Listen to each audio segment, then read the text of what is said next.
There is a legend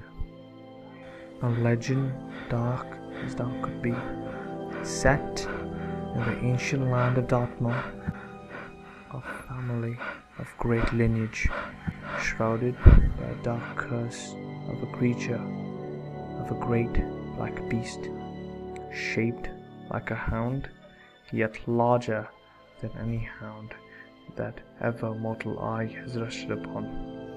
It is a curse of death. In those dark hours of the night, when the powers of evil are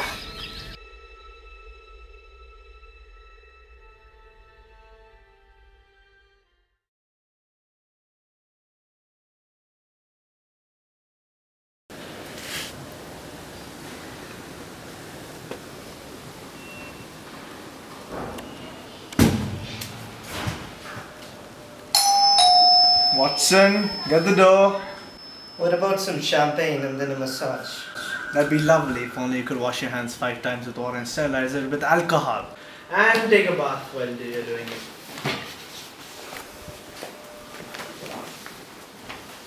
Half a moment of impulse. That must be a case.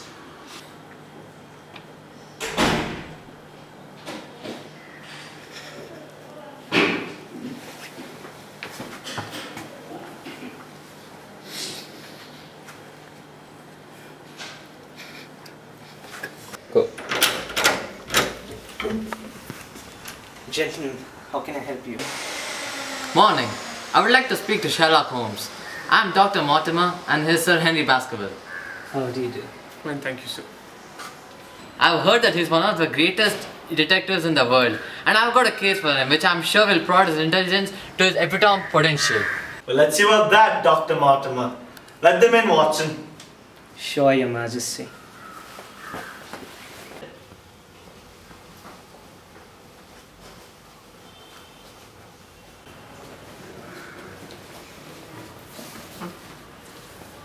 You got a nice house here. Thank you. Sir, I'm Dr. Mortimer. I was a friend and physician to the late Charles Baskerville, whose grief-stricken story you might have read in the newspaper, I presume. This is his nephew, Sir Henry Baskerville. And how may I be of assistance to you? This is an original document that has stayed for years in the Baskerville family and is about the Baskerville legend, with your permission.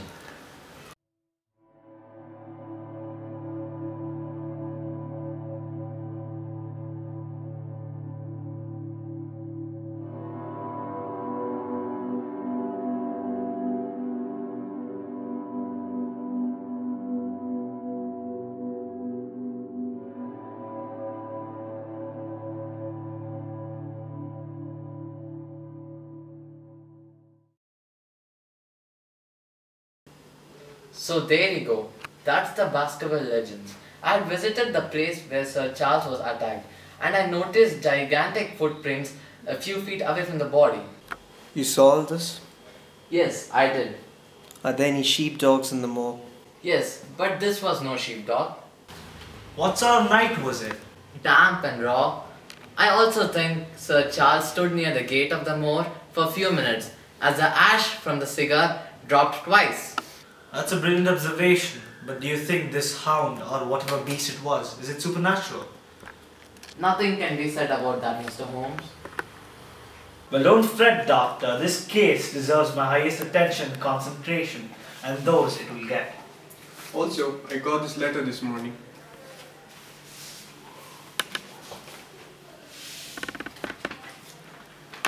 Who knew you were staying at the Northumberland Hotel? None but me, sir. Also, we decided upon the place only after I met him. But I dare say, Sir Henry, that someone's interested in your movements, and every one of your movements is being watched. If you value your life for reasons, stay away from them. What do you make of it, sir? Well, the statement sounds laconic for starters. Well, you seem to have expertise in my own affairs, I presume. We promise that we will simplify your tasks if you provide us some vital details. Now, Watson, could you pass me the paper, please?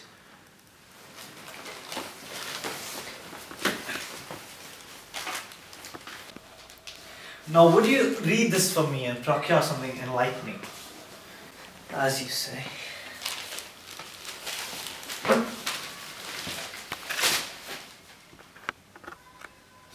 I don't think the trade unions have anything to do with it.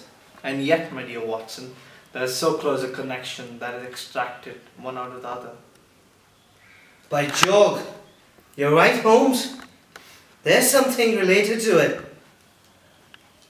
Exceedingly smart, Mr. Holmes. Looks like we came to the right place, Henry? Yes, surely, Doctor. So Holmes, what info? Surely he's educated, as he did not write anything to avail any suspicion, and to prove himself as showcase and uneducated. The word life is also pasted incorrectly, showing that he was in a hurry or in a risky situation. Anything else, Holmes? Well, isn't that enough from a letter, Watson? Undoubtedly, it is. Moving forward, Sir Henry, did you notice something unusual since you've arrived in London? None of much importance, sir. I dare say, Henry, you're going to Dartmoor. I have no reasons for not going. It seems to be dangerous. I am steadfast in my decision. Very well then, there's no further information I can give you. Alright, we take a leave then. Why not join us for lunch, say about 2? Watson, is that convenient? Yes, it is. Then it would be my pleasure. Should I have a cab called? No, thank you. We'd prefer a walk. Suit yourself then. We'll meet at 2. Thank you for all that you have done for us. It's been a pleasure. It's been a pleasure to meet you, Dr. Mortimer. Thank you, Holmes. Yeah. I'm so very sorry about Mr. Baskerville.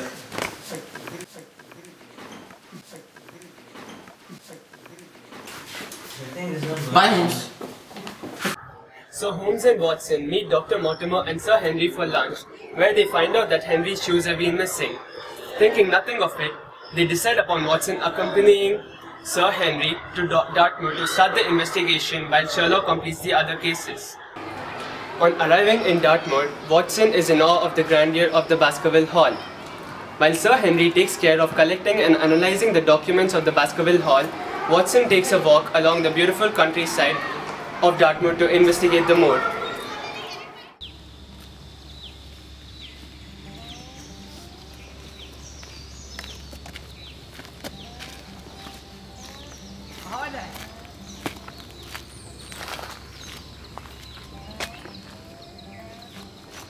Oh, hi there, Dr. Watson. You may not be knowing me, and people here don't believe formal instructions. I am Mr. Stapleton of Merritt House. Your net and your watch could have told me as much as possible. Yeah, a lot of natural things around here. Anyways, we have a mutual friend, Dr. Mortimer. How's Sir Henry anyways? He's fine, thank you. You know, after a tragic death of Sir Baskerville, Hall has been deserted, no one comes there. Everyone's so afraid. You know, people don't just think about it. What do you say? I don't think so. Because you might have heard about the dog, obviously, the hound which haunts the family. Yes, of course. I've heard The about peasants it. here think that it's some kind of a wacky dog coming anywhere from any place and just killing people. You know, it's just really too imaginative. Oh, interesting.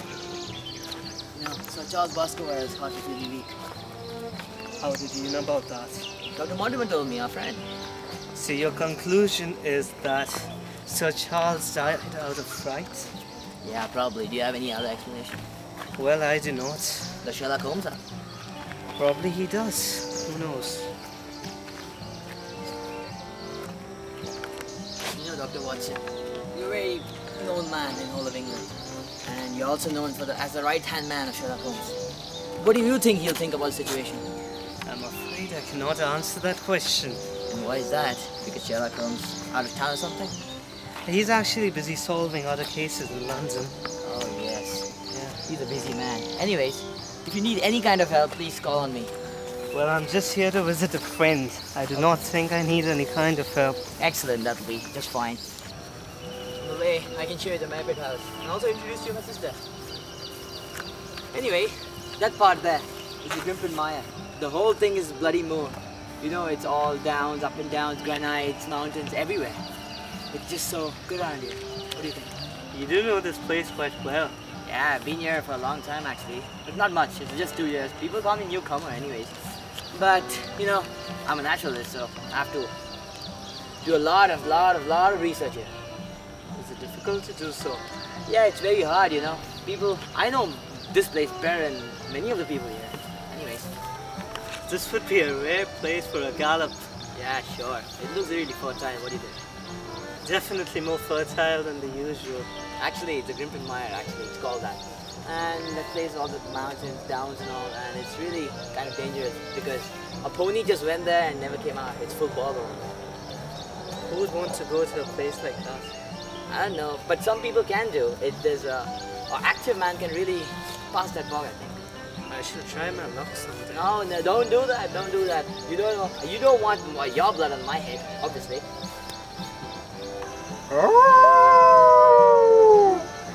Wow. What is that? That's the mood, probably. But what really was it? I don't know. It's some kind of a Grimpenmire there, so we don't know anything over there because it's really mysterious. And you don't know. It's a very mysterious place there. Anything can happen at any time. An educated man like yourself does not believe in this nonsense. Sure, I don't. But the peasants here, they're just gone wild. They think all hokum stories up here. Maybe true. You know what the peasants say about that sound? It's the sound of the hound calling for its prey. Never heard anything like it. Have you heard of bittern booming? It's the weirdest thing I've ever heard. Okay, oh, for instance, look at that encyclopedist.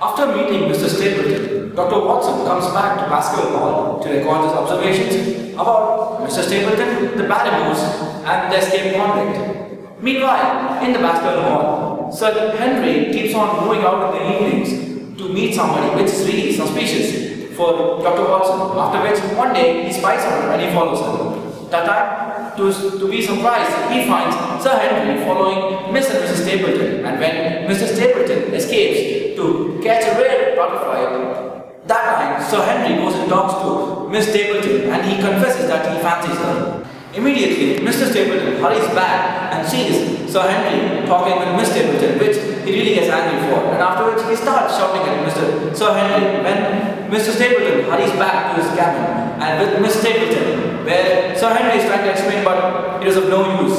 After which Mr. Stapleton comes back to Baskerville Hall in the evening to send his apologies and invite them to dinner. You should come by now, isn't it? I know.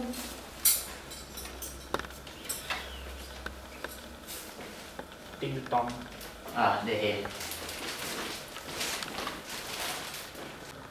Oh God, I should inform Sir Henry about my brother's plan. He must not fall victim for his lust. Oh, hello. There you are. Hello, Dr. Watson.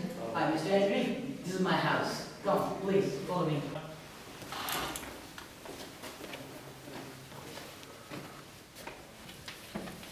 Well, meet Sir Henry and Dr. Watson. She's well, my sister. Strange spot to use, isn't it? And we're still happy. Quite happy.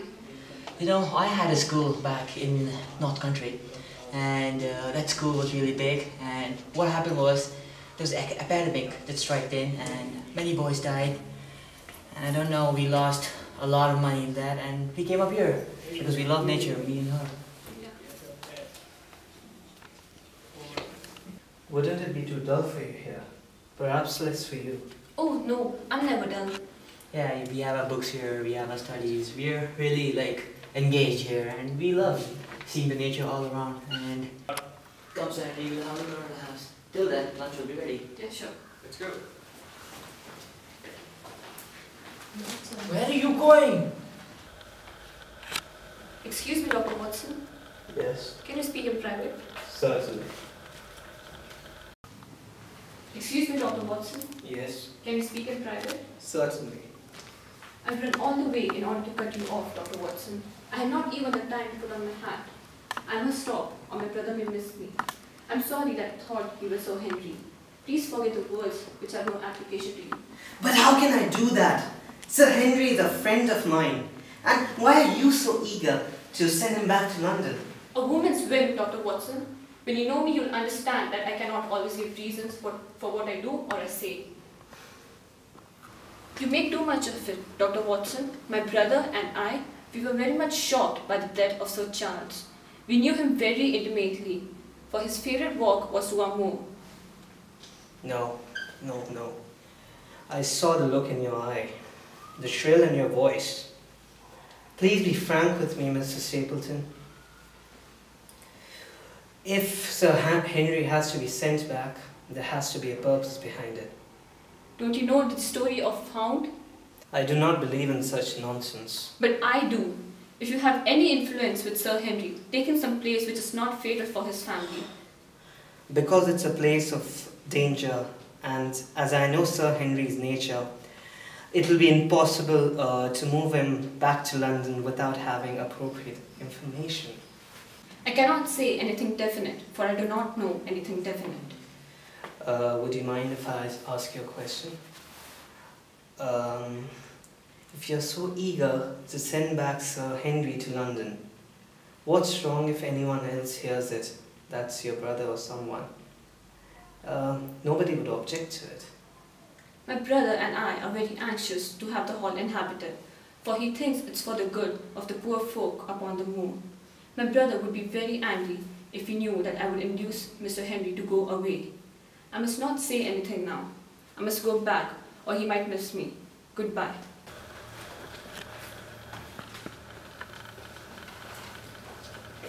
You've got a pretty good house here. I would like to explore it a bit more. I can come anytime. Yeah, it's lovely. Have a seat. Yeah, have a seat, please.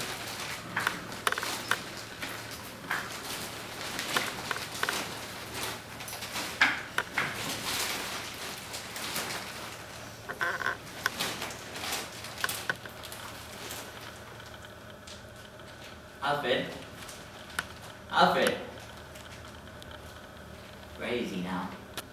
As Sir Henry and Watson are returning from the dinner at Merripet House, they see the Barrymores walking with a candle.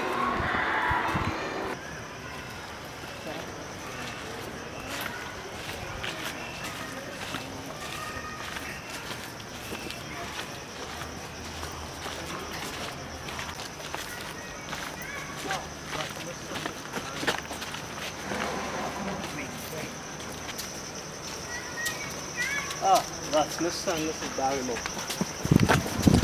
Wait. What are you doing here?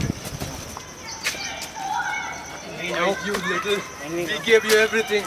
We gave you a life. We gave you a job. This is how you repay us? By killing your own master? I was just looking out for chrysanthemums. Get out of here right now, or I'll have the cops drag you to jail. No, Henry. This is not from the kindness of my heart, but due to the respect I give to my uncle's wishes and for considering you one of his closest friends. I was just doing my job. Out! Sir, if you may, my husband is in no way related to Sir Charles' death. He was only lighting the candle to signal to my brother to get his rations. Yes, sir, my brother is the escaped convict, Selden. I'm really close to my brother, sir. I couldn't just abandon him like that. So, he's in no way related. I understand. I was just looking for someone to blame for my uncle's death. My apologies. No. Yes, you can. Thank you. Sir, Selden also said there's another man prowling in the woods at night. So I think he might be the man you seek. Well, there he is.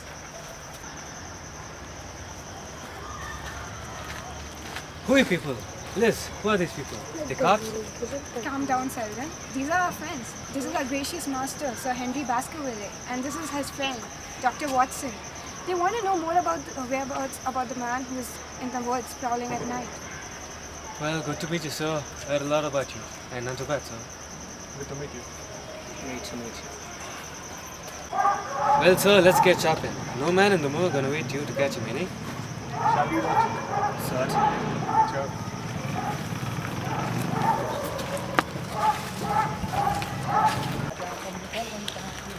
So Selden, have you seen this man? Give me some of his features. How does he look? His physique? None that I can think of, sir. Only he wears a old shroud and stoop like me, old man. I see. Wait. Selden, get out of here. Can you wait? Get better get back. Got it. Hey you, boy! Wait there! Wait!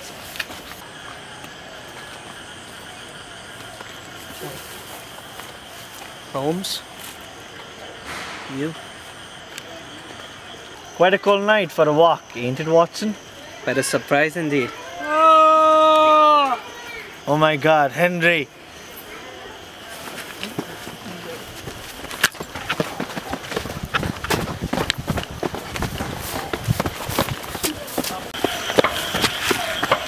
Oh, Selden! Dear God, I like that guy.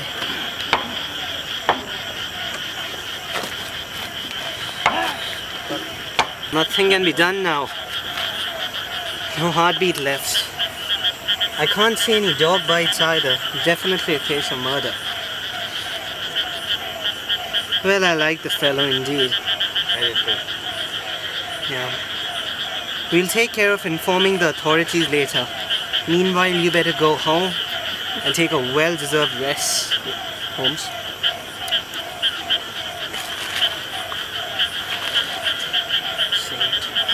Oh my God, Sir Henry! No, it's not Sir Henry. Oh. Selden. The prisoner who escapes. Oh, God. Dear God. It's definitely a case of murder. Yeah, probably. You too, Mr. Stapleton. I think you better go and get a well-deserved rest. Will do, Dr. Watson. Thank you. Good night. Very well. Well, my dear Watson, I think we've got a murderer. We certainly do, Holmes. Now that Sherlock and Dr. Watson have the prime suspect, they actually wanted not him to get any clues of what they have planning to catch him. At that time, he asks Sir Henry to go to Merripit House to have dinner and then tell that Sherlock Holmes and Dr. Watson have gone back to London. At the same time, they invite their officer friend, that is Officer Lestat, to meet them to go and meet Laura Lawrence, the person who saw Sir Charles the last.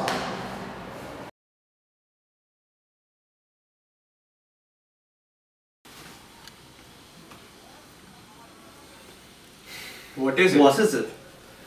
Excuse the admiration of a connoisseur.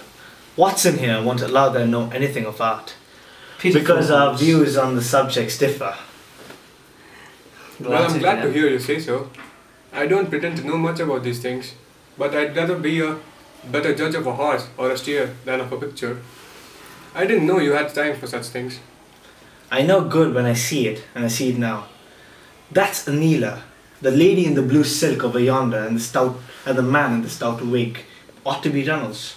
Now these are family portraits, I presume. Everyone. Do you know the names? Barrymore has been coaching me, and I can see them fairly well.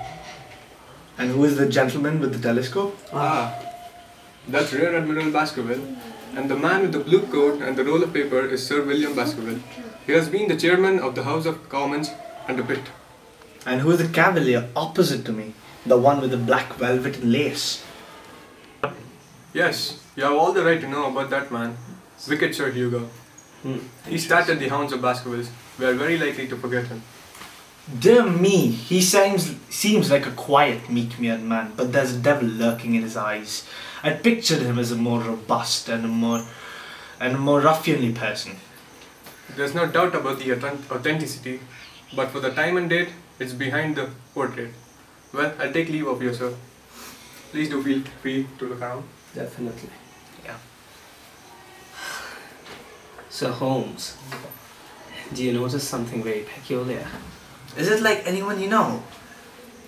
It's just that Sir Henry's job, well, just a suggestion perhaps, but wait an instant. Good heavens. My eyes have been trained to examine face and not their trimmings. It is the first quality of a criminal investigator that he should see through a disguise. But this is interesting. It must be a portrait. Yes, it provides an interesting instance which appears to be both spiritual and physical. The study of portraits is one which can allow a person to follow the doctrine of reincarnation. The fellow is Baskerville, that is evident. With designs upon its successions. Exactly. This picture is applied as the opportunity for one of us most obvious links. We have him, Watson. We have him. And by tomorrow night we shall have him in our net, as helpless as his butterflies. A pin, a cock and a card. And we add him to the Baker Street collection. Hopefully. I'm investigating the circumstances which attended the death of Sir Charles Baskerville, and my friend here, Dr. Watson, has informed me of what you have communicated and what you have withheld. What have I withheld? You have confessed that you asked Sir Charles Baskerville to be at the gate at 10 o'clock that night. We know that this was the hour and place of his death, but you haven't told what was the connection between these two events. There's no connection. Indeed, if there was a connection, then it would have been an extraordinary one. But I think that we shall succeed in establishing a connection between the matters. And rather frankly, I should say, Mrs. Lyons, we regard this case as one of murder, and this may implicate, and the evidence of this case may implicate that Mr. Stapleton and his wife have done the deed. His wife? The fact is no longer a secret. The person who passed his sister is his wife. His wife. He's not a married man. Okay, fine. Prove it to me, and if you can do so. I'm here prepared to do so. Here's a picture of the couple in York, taken in York 4 years ago. By looking at the picture, you can recognize him and her if you know them by sight. And here are 3 written descriptions by trustworthy witnesses of the couple, Mr. and Mrs. Vandelier, which is endorsed in the picture as well. Which they kept at the time which they kept at St. Oliver's Private School. Read them, and you can see if you can doubt the identity of these people. Mr. Holmes, this man had offered me marriage. Mr. Holmes, this man had offered me marriage on the condition that I would give divorce to my husband. He lied to me, the villain, in every conceivable way. Not one word of truth has he ever told me. And why? Why? I imagined that everything was for my own good.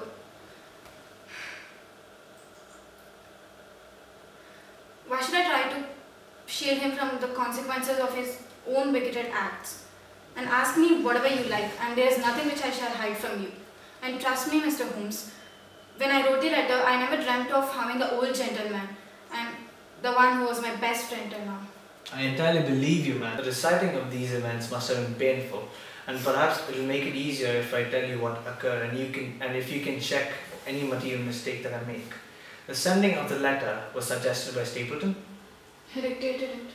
Then I presume the reason he gave you was that Sir Charles would help you in the legal expenses with the divorce. Exactly. Then after you had sent the letter, he dissuaded you to keep the appointment. Yeah, he told me that it would hurt his self-respect. Well, then he seems like a very consistent character. No. He seems to be a very consistent character. And until then, you didn't hear anything about him until the report of his death in the newspaper? No. And he made you swear to say nothing about the appointment with Sir Charles Baskerville? He did. He told me that the death was a mysterious one, but I shall certainly suspect it if the facts came out. Quite so, but you had your suspicions. I knew him, but if at all he had faith in me, I should have always done so with him. Well then, you've had a very fortunate escape, since you've been walking the cliff for months. And we must wish you good morning, good students. And you will hear from us shortly. Thank you for your time, Mrs. Leo. Have a good day. Have a good day to you. After confirming their suspicion, the trio meet up with Lestrade and leave to Dartmoor on the day Henry visits Stapleton and hatch a plan to catch Mr. Stapleton and kill his fiendish monster. Are you armed, Lestrade? As long as I have my trousers, I have a hip pocket. And as long as I have my hip pocket, I have something in it. Good, my friend and I are also ready for emergencies. You're mighty close up with this affair, Mr. Holmes. So what's the game now? The waiting game. This doesn't seem a cheerful place. I see the lights of a house ahead of us. That is the end of our journey. I must request you walk on tiptoe and not knock over a whisper.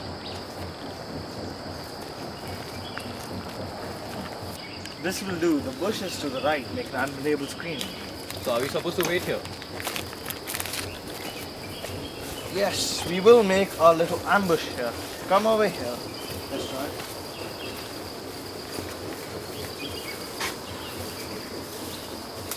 Maybe that's fine.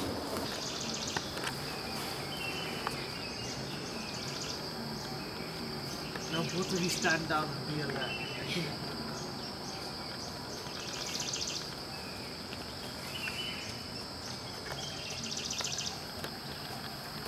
Look out! It's coming!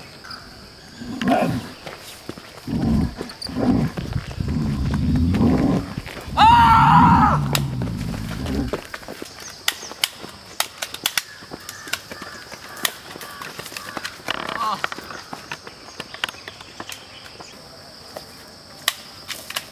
How's it gone?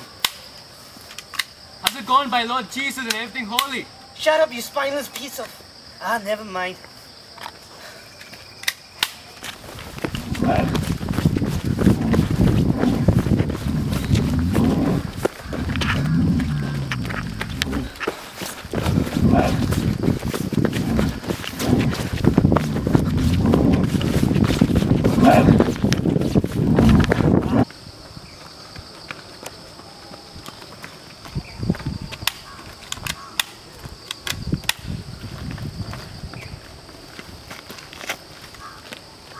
That's it.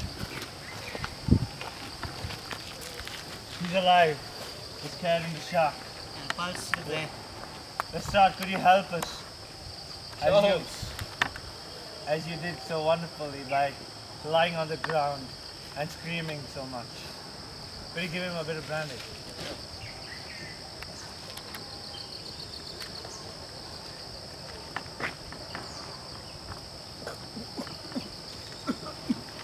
My God, what was that?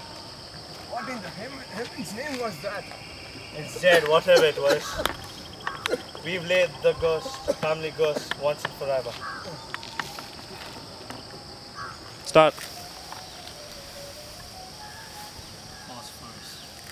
A cunning preparation of it. There's no smell, since it might have interfered with his power of scent. We owe you an apology, Sir Henry, for exposing you to such a fright. You saved my life. And having first endangered it, are you strong enough to stand? Give me a mouthful of brandy. I shall be up for anything.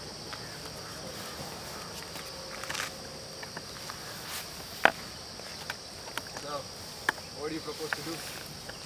To leave you here, there will be no further adventures for you tonight. We must take your leave now. Lestrade will be accompanying you. See you.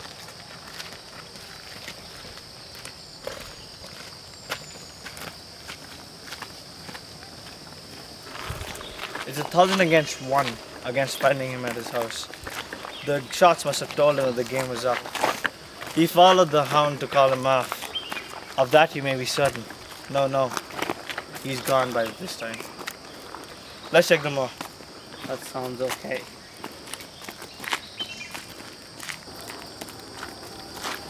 Oh, hello there, gentlemen.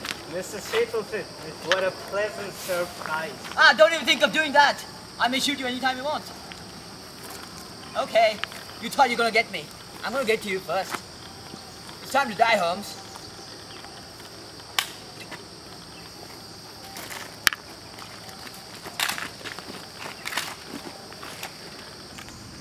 Well, that's that. But who on earth shot him? A low sound frequency. Judging by the size of the moon, it must be a .23 Magnum. A custom-made one at that. There's only one person I know who does this. We all know who he is. Hello, Professor James Moriarty. Chopped on.